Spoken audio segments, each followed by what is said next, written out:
Hello and welcome to a new episode of That Fertile Feeling, the podcast. My name is Françoise and today I'd like to talk to you about creating a healing fertility journey. I have to say straight away that I was up very early this morning. I'm currently studying for my truck driver's license. My partner and I, we got a big camper. It's an old ambulance that we're transforming into a camper van. Then we're shipping it off to Canada at the end of May. And then we're going to take a long journey from Canada to Panama if Trump will allow us into the US. You never know, right? So busy days for me. I'm getting my truck driver's license, which is intense. I am very much aware that it is a bit of a murder vehicle when you're out on the road. But it is also, really good to be learning a new skill. I'm not sure yet what this will mean for the podcast. I have to see. Maybe I can find enough guests before we leave that I can leave you with episodes for the 8 months that we're away. But I'll keep you posted anyway. So if you're looking at a video, you might notice that I look a bit tired. That's why. But I did really want to record this episode for you today because I feel that this is a very important topic, creating a healing fertility journey. So really getting at the root causes of your fertility challenges and knowing that you have the knowledge and power and information to deal with them. That is what can completely transform your fertility journey. It's a bit of a tricky subject because if you've been listening for a while, you know that I am not about fixing your fertility, trying to do everything that you can to heal your fertility. I find that is where we enter that sort of doing mode where we're working really hard. We're trying to force that pregnancy that actually creates a lot of stress on your system. It becomes very perfectionist in a way. You have to do everything right. It sucks all of the joy out of life. So that is not what this is about. What I want to talk about today is when you notice in your body that something is off, there's a lot that you can do with that, especially when it comes to fertility. I did an episode at the end of last year, it's episode 106, where I talk about the different ways in which your body may show you that it's out of balance. And that is a very important starting point. So if you want, you can go back to that episode if you want to know more about all of these different symptoms. But suffice it to say for now that things you want to look out for are your cycle. So do you have a regular cycle? Is it between 20, I can't remember exactly, but 23 and 30 days? Do you have regular menstruation? Is it not too heavy, not too light? Does it last between 3 and 7 days? Are you not spotting, or is there no clothing? So things like that. Digestion, is your digestion normal? Do you have to poop every day, once or twice a day? But also more generally, maybe you know from tests you did that your hormones are not in balance. Maybe you notice in your body that you have severe inflammation going on. You might notice this in your joints, in your skin. Maybe you have conditions like PCOS or endometriosis. So there's lots of ways in which your body can tell you that something is off. And when that is the case, when your body is signaling imbalance and you don't know where to start, and you don't know how to start healing that imbalance, then this episode is for you. And I wanted to share a bit of my own healing journey with you, my thyroid healing journey, because that thyroid, that has been an important factor on my fertility journey. So back in 2018, I developed a severe thyroid infection that presented, because there was an infection in the thyroid and all of these cells were trying to repair the thyroid. The infection was actually destroying the thyroid. So it started leaking thyroid hormone into my system. So at first that presented as hyperthyroidism. I think I lost 15 pounds in 1 month. I had pain in my thyroid as well. I didn't know where my thyroid was, but that's what I learned then, that okay, that's where my thyroid is located.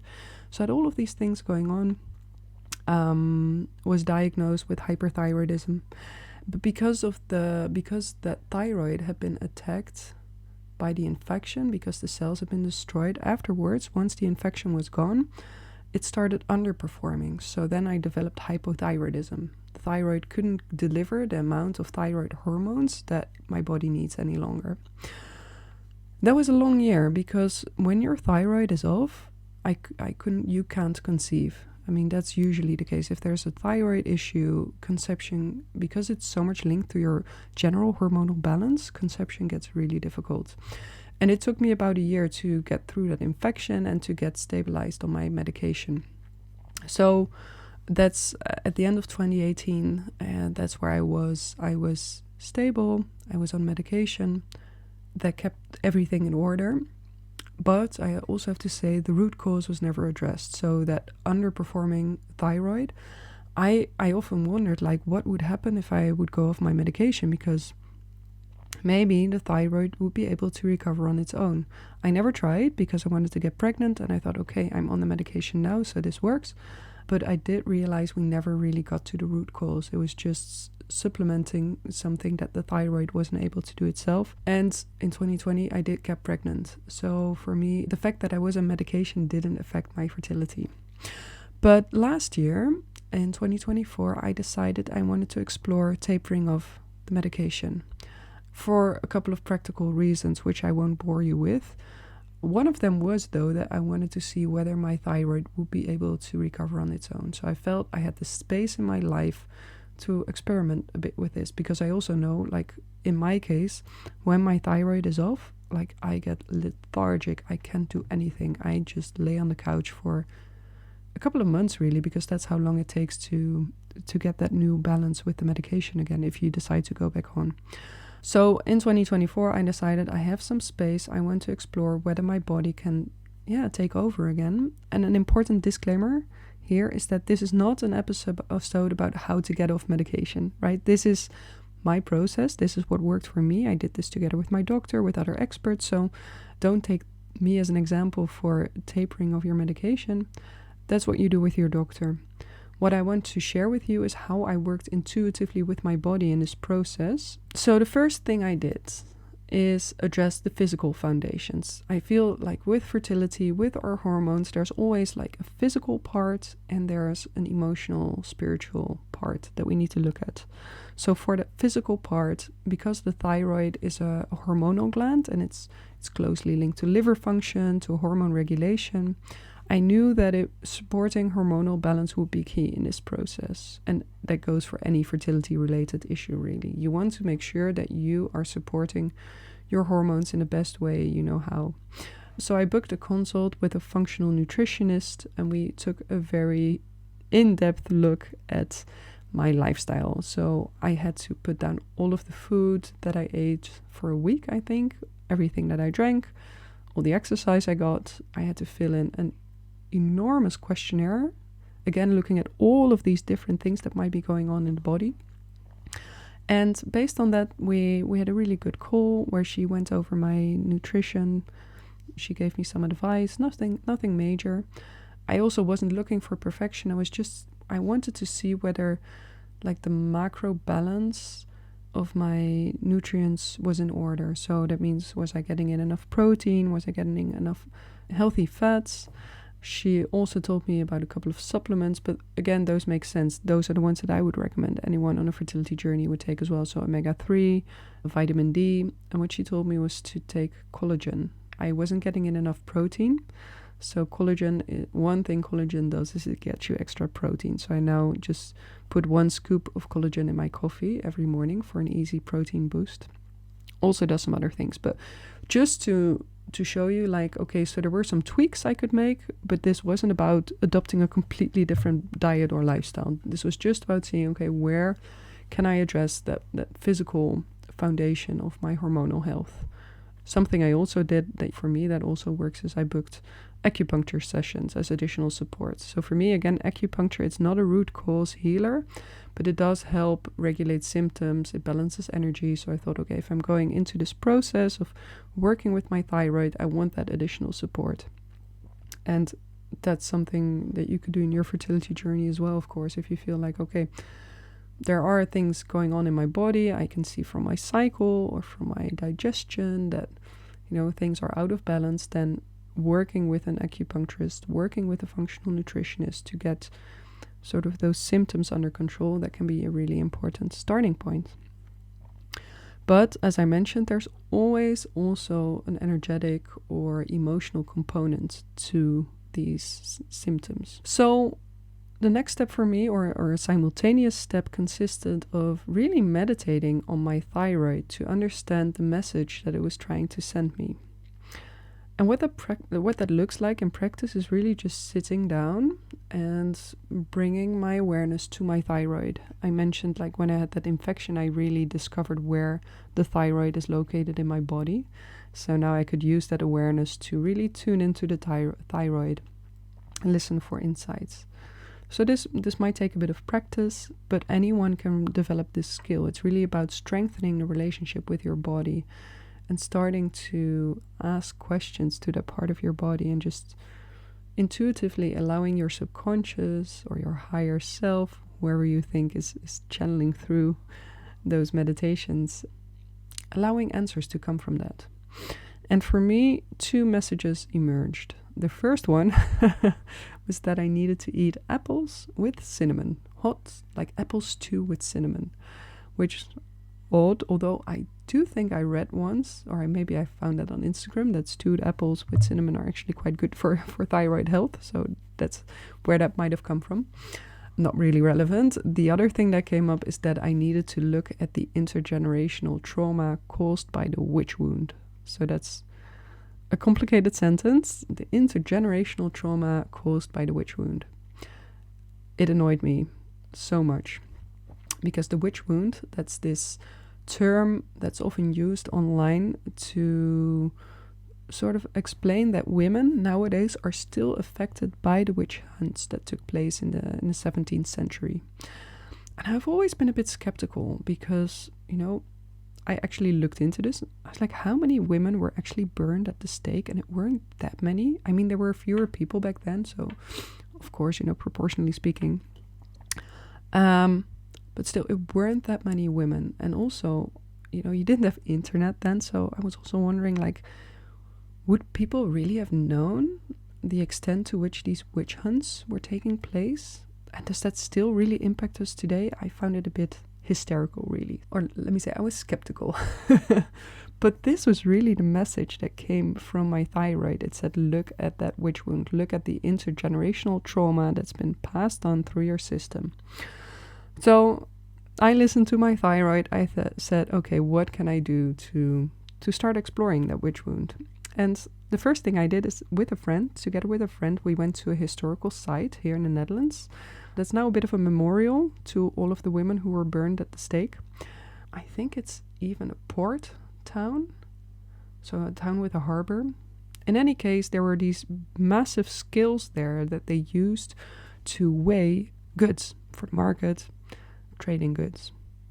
At some point, they decided to also start weighing women to prove that they weren't witches, because there was this idea, witches, they fly on broomsticks, so they have to be very light, otherwise they wouldn't be able to fly. So if you put a witch on scales, she wouldn't measure, like the scales wouldn't measure any weight. But all of the women that were put on these scales, they had weight. So then they would give these women a certificate that said, okay, we weigh them and they cannot be witches because this is their weight. I actually got weight myself as well, so I'm not a witch. I have the certificate here on my wall to prove it. It was really good to be there because upon entering the building, they had these massive lists with all the names of the women that were burned at the stake. And when you see that all together, so my skeptical mind was always saying, like, what are we talking about? Was it really that important?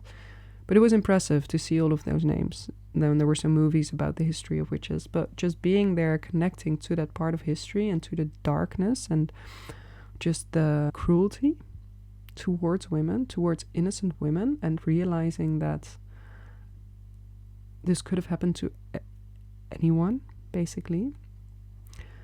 Yeah, that it tore down some of my skepticism, and I could see, like, okay, this is still probably very impactful, the fact that this happened to women, that we still call women witches as like a curse word even.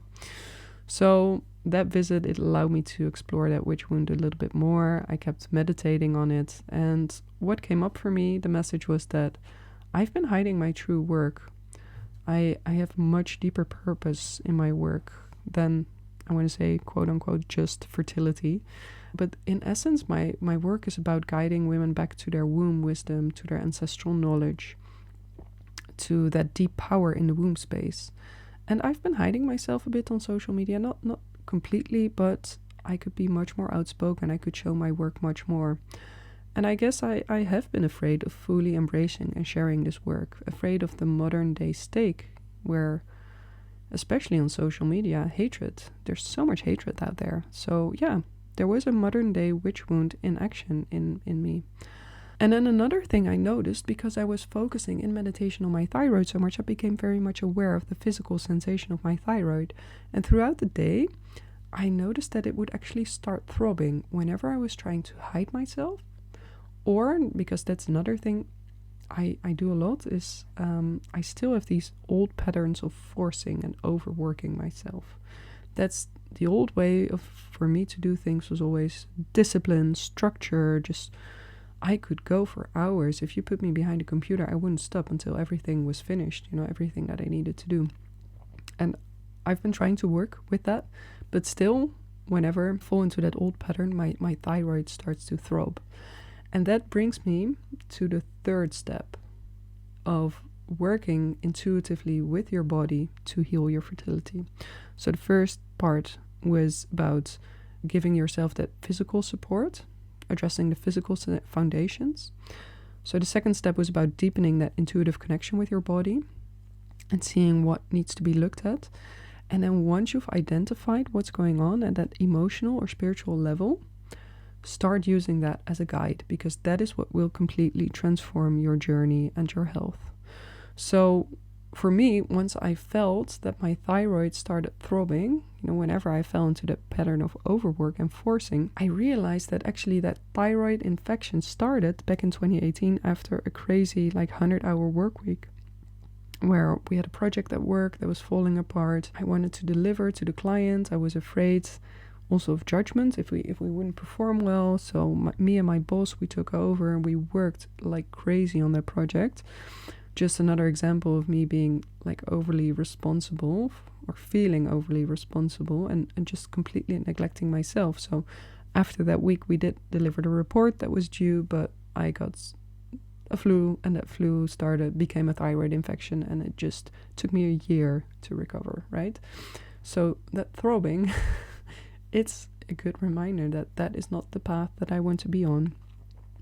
7 years later, right, my thyroid still holds that memory. It's guiding me to a deeper truth, to a different way of being. And in the process, with the witch wound coming up, with me seeing that I've been hiding my true work, it's also guiding me towards a way of living that's much more authentic, much more fulfilling, much more creative, much more fertile. So rather than seeing that thyroid as something that I needed to fix, it's actually become a guide. It's a guide that shows me where I need to go, how I need to take care of myself. It's a compass, really, that's pointing towards my true north. And I think that is the fundamental change that you can make on your fertility journey when you shift from that wanting to fix your fertility, wanting to do everything perfect, to taking the body as the starting point, seeing what your body is trying to tell you, and then working with it and seeing what are the deeper lessons. How can you take care of yourself in a way that will just improve your fertility and your life so much? So I hope that's useful for you. Cover the basics, nutrition, sleep, stress, those are foundational when your body is out of balance, but also really listen to your body's messages, meditate on your symptoms, become aware of these energetic and emotional layers. Over time, really develop a two-way conversation with your body, where you are so attuned to what's going on inside you that you can also hear it speak back to you. That is so precious. And surrender to your body's guidance. Don't force healing. Allow your body to lead you to what it needs. And know that true healing isn't about fixing. It's about trusting that your body already knows the way. So if that was useful for you, please let me know. Send me a message. Give me a review here on your podcast platform. I always love to hear from you. You can also reach out to me on Instagram @thatfertilefeeling or email me at francoise@thatfertilefeeling.com. And if you live anywhere between Canada, so we're going from Halifax to Calgary to Arizona to Panama, if you live somewhere along the way and you'd like to meet up during our big trip, also let me know. I'd love to meet up and connect in person. Thank you so much, and I hope to see you back in 2 weeks. Bye-bye.